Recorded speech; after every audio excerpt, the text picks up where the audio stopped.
К отъезду с Грозненского ЖД вокзала сегодня готовят всего 2 вагона. Специальным рейсом чеченские школьники едут на Кремлевскую елку. Большое путешествие вместе с родителями детей провожают чиновники. Главой республики выделенные средства на поездку приобрели одинаковую форму для детей, чтобы Чеченская республика – это куртки теплые, шапки, шарфы, дополнительное питание на дорогу, фрукты, сладости. Дополнительно организовали каждому ребенку подарки. В общем, сделали все, чтобы им было приятно поехать в Москву на елку и вернуться обратно.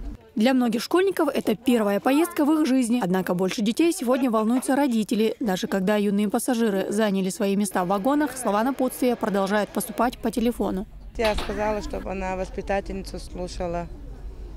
Вела себя хорошо, она меня всегда ведет хорошо. Пассажиры новогоднего рейса – это отличники, победители олимпиад, сироты и дети погибших сотрудников полиции. Сегодня они загадывают желания и представляют, каким будет президентский прием.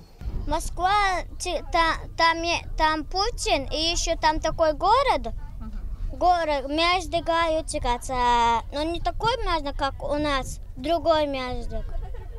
И там много снега будет там, потом там Дед Мороз будет. Поздравляем вас, он скажет.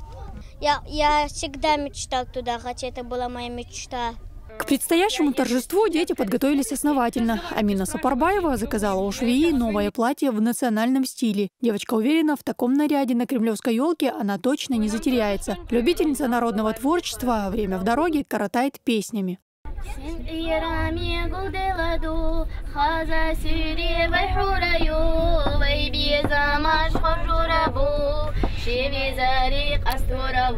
Обеспечить безопасность школьников на время поездки взялась целая делегация. Взрослые признаются, что им доверили очень важную миссию. Мне очень страшно. Очень ответственно, я очень переживаю, но надеюсь, все будет хорошо. С нами в делегации есть и врач, и медсестра, и психолог, и преподаватели.